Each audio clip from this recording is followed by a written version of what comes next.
அனைவருக்கும் வணக்கம். சமீபத்தில் குஜராத் மாநிலம் போனப்போ ஸ்டாச்சு ஆஃப் யூனிட்டின்னு சொல்லக்கூடிய அந்த ஒற்றுமைக்கான சிலையை பார்க்கக்கூடிய வாய்ப்பு கிடைச்சிது. வாங்க நீங்களே என்னோட சேர்ந்து சுற்றி பார்க்கலாம். சிலை அமைக்கப்பட்ட வரலாறையும் விரிவாக இந்த பதிவில் நம்ம பார்க்கலாம். இந்த ஒற்றுமைக்கான சிலை, அதாவது ஸ்டாச்சு ஆஃப் யூனிட்டி அப்படின்னா என்னென்னா, இது இந்திய விடுதலை இயக்க தலைவரான வல்லபாய் பட்டேல் நினைவாக அமைக்கப்பட்ட ஒரு சிலை.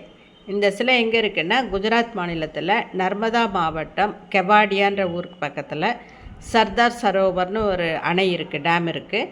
அதுக்கு எதிரில் இந்த சாத்துப்பேட்னு ஒரு தீவில் இந்த சிலையை அமைச்சிருக்காங்க. இந்த சிலை 20,000 சதுர மீட்டர் அளவுள்ள இடத்துல 12 சதுர கிலோமீட்டர் பரப்பில் கொண்ட ஏரியில் அமைஞ்சிருக்குது. 182 மீட்டர் உயரமுடைய இந்த சிலை தான் உலகிலேயே மிகவும் உயரமான சிலையாகும். சர்தார் வல்லபாய் பட்டேல் மட்டும் இந்த நாட்டை ஒருங்கிணைக்கணும் அப்படின்னு நினைக்கலன்னா, ஒவ்வொரு மாநிலமும் ஒரு தனி நாடு மாதிரி இருந்திருக்கும். நம்ம கிர் காடுகளில் இருக்க சிங்கங்களையும் ஹைதராபாத்தில் இருக்கிற சார்மினாரையும் பார்க்குறோன்னா கூட நம்ம விசா வாங்கிட்டு தான் போக வேண்டியிருக்கும். காஷ்மீர்லேருந்து கன்னியாகுமரி வரைக்கும் இன்றைக்கி ஒரே தேசமாக இருக்காது. சர்தார் வல்லபாய் பட்டேல் இந்திய வரலாற்றில் ஒரு முக்கியமான நேரத்தில் நாட்டின் உள்துறை அமைச்சராக பதவியேற்கிறாரு. அவர் தான் இந்த நாட்டை ஒருங்கிணைக்கும் முயற்சியை ஏற்படுத்தி நாட்டை ஒருங்கிணைத்தார். இப்போது என்ட்ரன்ஸ் டிக்கெட் எடுத்துகிட்டு உள்ளே போகிறோம். நடக்க முடியாதவங்களுக்காகவும் சீனியர் சிட்டிசனுக்காகவும் பேட்டரி கார் வசதி இருக்குது. நாங்கள் அதை பயன்படுத்தலை. இயற்கை அழகை ரசிச்சுக்கிட்டே, அந்த கட்டுமானத்தையும் ரசிச்சுக்கிட்டே நடந்து தான் உள்ளே போனோம். இது எப்போ வரைக்கும் திறந்துடும்? காலையில் 8 மணிலேருந்து மாலை 6 மணி வரைக்கும் பார்வையாளர்களுக்கு அனுமதி உண்டு. சுற்றுலா பயணிகளின் வசதிக்காக பெரிய விமான நிலையங்கள் இருப்பதை போன்ற நடப்பதற்கான கன்வேயர் பெல்ட்டுகளும் இருக்கின்றது. போகும் பாதை, இந்த பாதையில் நடந்து போகிறதே ஒரு வித்தியாசமான அனுபவமாக இருந்தது. இதில் நாங்கள் கொஞ்சம் தூரம் நடந்து போனோம். அப்புறம் பொதுவாக வெயில் அதிகம் தெரியாமல் இருக்கிறதுக்காக நிழல் நல்லா அமைச்சிருக்காங்க. அங்கே ஒரு மெயின் பில்டிங்க்கு முன்னாடி இந்த மாதிரி ஒரு அழகிய நீரூற்று இருக்குது. இங்கே எல்லாருமே முன்னாடி நின்று புகைப்படம் எடுத்துக்கிறோம். பாருங்கள், வெயில் தெரியாமல் இருக்க அங்கங்கே நிழல் அமைச்சிருக்காங்க. அதனால் நடந்து போகிறதுக்கு களைப்பு தெரியல. நாங்கள் சுற்றி வேடிக்கை பார்த்துக்கிட்டே மெயின் பில்டிங் உள்ளே நுழைஞ்சதுமே இதே மாதிரி ஹால் இருக்குது. அதை சுற்றி நிறைய அறைகள் இருக்குது. அதில் ஏராளமான ஃபோட்டோஸ் இருக்குது, ஓவியங்கள் இருக்குது, வாழ்க்கை வரலாறு இருக்கின்றது. ஃபோட்டோ எடுக்கிறதுக்கு நிறைய செல்ஃபி பாயிண்ட்ஸும் இருக்குது உள்ளவே.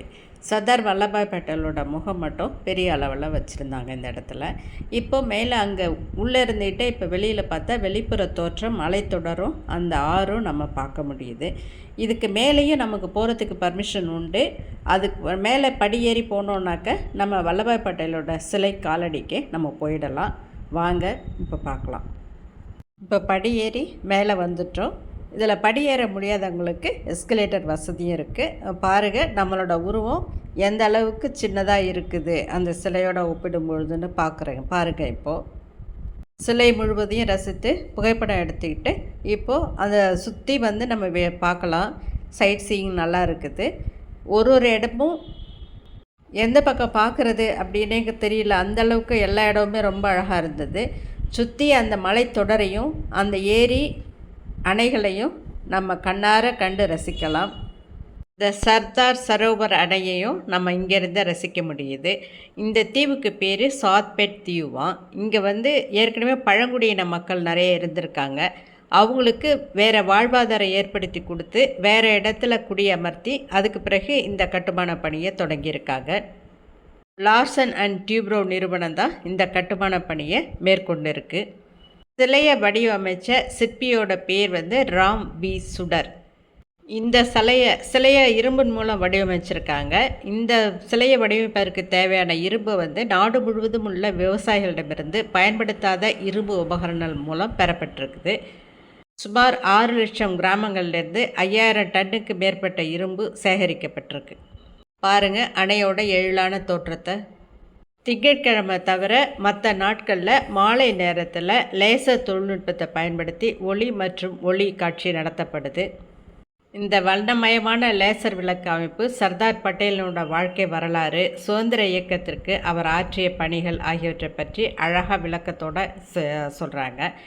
அது இல்லாமல் இங்கே மலர்களின் பள்ளத்தாக்கு அப்படின்னு ஒரு ஃபுல்லாக ஃப்ளவர் வேலின்னு ஒன்று பராமரிக்கிறாங்க. இதை வந்து பாரத் வான் அப்படின்னு இதை அழைக்கிறாங்க. மொத்தம் 24 ஏக்கர் நிலப்பரப்பில் இந்த மலர் பள்ளத்தாக்கு பரவி இருக்குது. நர்மதை நதிக்கரையில் இது அமைஞ்சிருக்குது.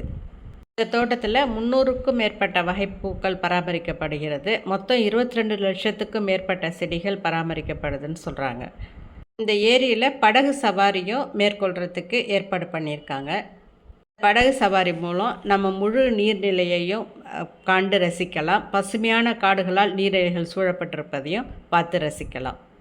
அதே மாதிரி கற்றாழை வகைகளை கொண்டு ஒரு கற்றாழை தோட்டமும் சிறப்பாக பராமரிக்கப்படுது. அதே மாதிரி குழந்தைகளுக்காக விலங்குகள் சரணாலயமும் இங்கே நல்ல முறையில் பராமரிக்கப்பட்டிருக்கு. ஜங்கிள் சவாரியும் மேற்கொள்ளலாம். மிருக காட்சி சாலையில் குழந்தைகள் வந்து ரொம்ப விருப்பத்தோடு பார்வையிடுறாங்க. அதில் ஜங்கிள் சஃபாரின்னு சொல்லக்கூடிய காட்டுக்குள்ளேயே போய் பார்க்குற அனுபவமும் குழந்தைகளுக்கு இங்கே கிடைக்கிது. இன்னொன்று விஸ்வவான்னு ஒரு காட்டுப்பகுதியை பராமரிக்கிறாங்க. பல்வேறு வகையான தாவரங்களை வச்சு இங்கே வந்து ஒரு குறிப்பிட்ட மண்டலத்தோட இயற்கை காட்டை அப்படியே உருவாக்கியிருக்காங்களாம். இதை பார்வையிடுறதுக்கு ஏற்ற காலம் அப்படின்னு எடுத்துக்கிட்டோன்னாக்க அக்டோபர் முதல் பிப்ரவரி வரை உள்ள குளிர்காலங்கள் தான் பார்வையிடுறதுக்கு ஏற்றது. திங்கட்கிழமைகளில் பார்வையிட முடியாது. பராமரிப்பு பணிகளுக்காக அன்னைக்கு இந்த சிலை மூடப்பட்டிருக்கும். மற்ற கிழமைகள் அனைத்துலேயுமே காலையில் 8 மணியிலிருந்து மாலை 6 மணி வரைக்கும் பார்வையிடலாம். லேசர் ஒளி காட்சி வந்து அவசியம் காண வேண்டிய ஒன்று. அது திங்கட்கிழமை தவிர மற்ற நாட்களில் தினமும் இரவு 7:30 மணிக்கு இருக்கும். ஒரு நாள் முழுவதும் சுற்றி பார்க்கணுன்னா சாப்பாட்டு வசதி இருக்குன்னு இல்லையா, அதுக்காக 2 அரங்கம் கட்டப்பட்டிருக்கு. ஒன்று வந்து ஏக்தா உணவு அரங்கம். இது சர்வதேச தரத்தில் கட்டப்பட்டிருக்கு. இது வந்து சிலைக்கு பக்கத்துலேயே 1617 சதுர மீட்டர் பரப்பளவில் இந்த ஏக்தா உணவு அரங்கம் கட்டப்பட்டிருக்கு. இந்த உணவு அரங்கத்தில் 650 பேர் அமர்ந்து சாப்பிடலாம். சர்வதேச மற்றும் இந்திய உணவு வகைகளில் சிறந்த உணவுகள் எல்லாமே இந்த அரங்கு வழங்குது. இன்னொன்று SOE உணவு அரங்கம்ன்றது ஒற்றுமை சிலையிலேருந்து 8000 சதுர அடி பரப்பில் ஒரு புதிய அரங்கம் கட்டப்பட்டிருக்கு. இந்த உணவு அரங்கம் சர்வதேச தரத்துக்கு இணையாக தான் இதுவும் கட்டியிருக்காங்க. 7 சமையலறைகள் மற்றும் 650 பேர் அமரக்கூடிய திறன் கொண்டது. சர்வதேச உணவுகள் மற்றும் இந்திய உணவுகளில் சிறந்ததை இந்த அரங்கத்தில் நமக்கு கிடைக்கும். இது தவிர அமுல் கஃபே, அமுல் பார்லர் இதெல்லாமே பேருந்து நிறுத்தத்துக்கு பக்கத்துலேயே அமைச்சிருக்காங்க. சுற்றுலா பயணிகள் வந்து அங்கே போய் க்யூவில் நின்று டிக்கெட் எடுக்காமல் ஆன்லைன்லேயே நம்ம முன்கூட்டியே கூட பதிவு பண்ணிக்கலாம்.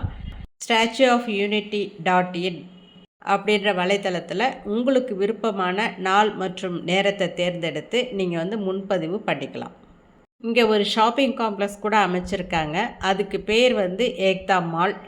இந்த ஏக்தா மால்ன்ற பேர் இந்திய கலாச்சாரத்தின் அடையாளமான வேற்றுமையில் ஒற்றுமையை குறிக்கின்றது. இங்குள்ள ஏக்தா மாலில் இந்தியாவோட பல்வேறு மாநிலங்களிலிருந்து வரக்கூடிய கைத்தறி, கைவினைப் பொருட்கள் மற்றும் பாரம்பரிய ஜவுளி காட்சி அறைகள் அமைக்கப்பட்டிருக்குது. இந்த மால் 35,000 சதுர அடி பரப்பளவில் பறந்து விரிந்து காணப்படுது. திரும்பிய பக்கமெல்லாம் அழகிய பூங்காக்கள் பராமரிக்கப்படுகிறது. எந்த இடத்துலையுமே ஒரு தூசு இல்லாமல், குப்பைகள் சேராமல் நல்ல முறையில் பராமரிச்சிட்ருக்காங்க. முக்கியமாக ஒன்று சொல்ல மறந்துட்டேன், டைனோ பாதைன்ற ஒன்றை பராமரிச்சிட்ருக்காங்க. நர்மதா பள்ளத்தாக்கில் வந்து சமீபத்தில் ஏற்படுத்தின அகழ்வாராய்ச்சிகளில் டைனோசர் வந்து இங்கே ஒரு உள்ளூர் இனம் இங்கே வாழ்ந்திருக்கு அப்படின்னு சொல்கிறாங்க. அதாவது 66 மில்லியன்லேருந்து 145 மில்லியன் ஆண்டுகளுக்கு முன்பு இது வந்து இந்த ஜூராசிக் காலத்தில் இந்த இடத்துல இந்த டைனோசர் வாழ்ந்திருக்குது.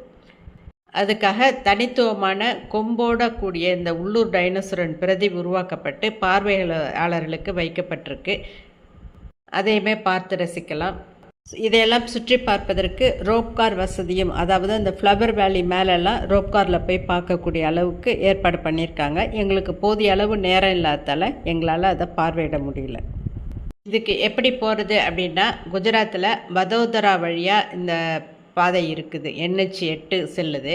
இது நல்ல ரோடு. அது இந்த சிலை வந்து நகரத்திலேருந்து, அதாவது வதோதராவிலேருந்து சுமார் 90 கிலோமீட்டர் தொலைவில் இருக்குது. கெவாடியான்ற ஒரு சிறிய டவுன்லேருந்து 3.5 கிலோமீட்டர் தொலைவில் இந்த சிலை அமைக்கப்பட்டிருக்குது. நீங்கள் ரயில் மூலம் போகிறதா இருந்தால் வதோதரா நகரம் அருகிலுள்ள ரயில் நிலையம், விமானம் மூலம் போகிறதா இருந்தாலும் வதோதரா விமான நிலையத்தில் விமான நிலையம் அமைக்கப்பட்டிருக்கு. பக்கத்தில் பார்க்கக்கூடிய வேறு சுற்றுலாத்தலங்கள் என்ன அப்படின்னு பார்த்தா ரத்தன் மஹால் சோம்பல் கரடி சரணாலயம்னு ஒன்று இருக்குது. அதே மாதிரி ஜம்புகோடான்ற இடத்துல வனவிலங்கு சரணாலயம் இருக்குது. ஷுல்பனேஸ்வர்ன்ற இடத்துல ஒரு வனவிலங்கு சரணாலயம் இருக்குது. இதெல்லாம் இங்கே நீங்கள் பயணம் மேற்கொண்டீங்கன்னா இப்போ சுற்றி இந்த இடங்களையும் பார்க்கலாம். இந்த திட்டத்துக்கு சுமார் 3000 கோடி செலவிடப்பட்டிருக்கு. பூகம்பம் வந்தால் கூட இந்த சிலை பாதிக்கப்படாத வகையில் நவீன தொழில்நுட்பங்கள் பயன்படுத்தப்பட்டிருக்கிறது. இதை கட்டுறதுக்கு 75,000 கன மீட்டர் கான்கிரீட்டும் 5,700 டன் இரும்பும் 18,500 டன் இரும்பு பட்டைகளும் 22,500 டன் செப்பு தகடுகளும் பயன்படுத்தப்பட்டுள்ளன. இந்த கட்டுமானத்தை நிறைவு செய்கிறதுக்கு 56 மாதங்கள் தேவைப்பட்டது. பார்வையாளர்கள் செல்ஃபி எடுக்கிறதுக்கு பல இடங்களில் செல்ஃபி பாயிண்ட் அமைச்சிருக்கிறாங்க.